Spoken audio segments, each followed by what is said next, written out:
Сәлем достар, менің каналыма қош келдіңіздер. Бүгін біз күйеуім және жолдастарымызбен Турцияның Стамбул қаласына шықтық.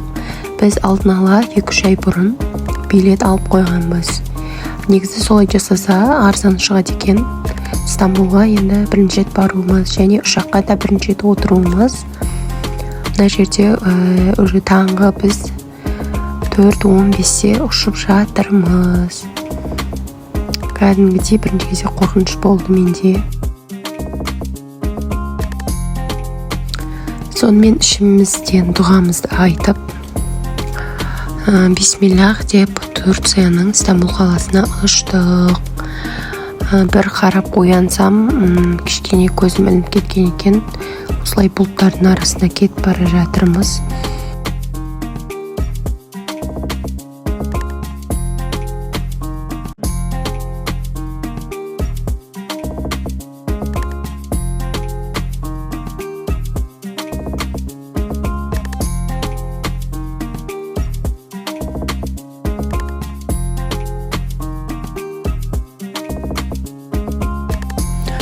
Біз Турцияға жеттік.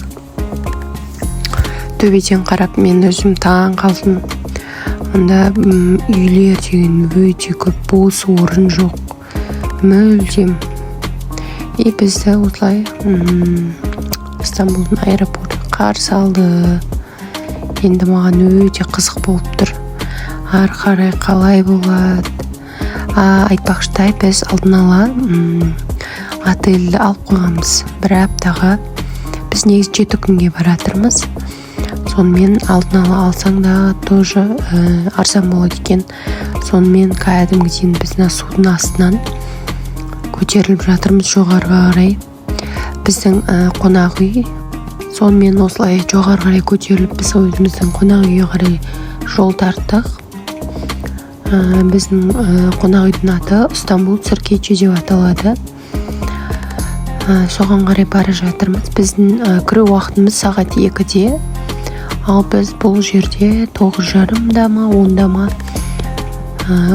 барып заттарымызды сонда тастаймыз. Сонда тастап мен кәдімгіден жақта Босфор деген теңізді көріп шок болып жатырмын. Күйеуім екеуміз вау деп жан-жағымызға қарап. Жолдастарымыз негізі достарымыз 4-ші рет келулері. Сон бізбен 4-ші рет келіп жатыр. Сондықтан олар барлық жерді біледі. Сол үшін біз ешқандай гидпен турсыз тек достарымызбен келдік. Мына жерде көріп тұрғандарыңыздай біз қонақ үйге заттарымызды тастап теңізге қарай кеттік. Бұл теңіздің тереңдігі 110 метр екен. Енді бірақ өте керемет. Тынымсыз кәдімгідей ушу өте қызықты. Жан-жақтың бәрі қыбыр-жыбыр. Мүлдем кеме, яхта деген үзілмейді. Судың өзінен негізмен фобиям бар, бірақ мына суды көріп шоке болып қасындағы қарап отырман. И медуза өте көп жүреді екен. Ал біз отельге келіп осылай киініп алдық.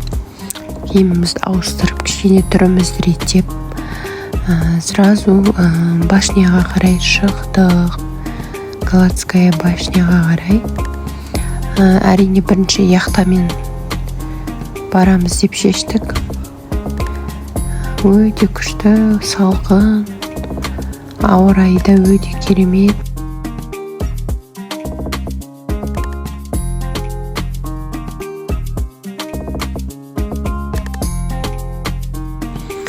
Мен деген мына кемені көріп шоке болдым. Прям Титаник көрген сияқты болдым. Титаник кинодағы кеме. Ол бірақ енді бұдан 2 есе үлкен. Но мен мынаны көріп вообще шок болып тұрмын. Достар, ары қарай видеолар өте қызықты болады. Сондықтан менімен бірге болыңыздар. Менің каналыма міндетті түрде лайк басып, комментарий жазып кетіңіздер. Және Турцияның Стамбул қаласы туралы комментарий жазып кетіңіздер. Кім барып көрген, плюстары қандай, минустары қандай сол жағын жазып бөлісіп кетсеңіздер.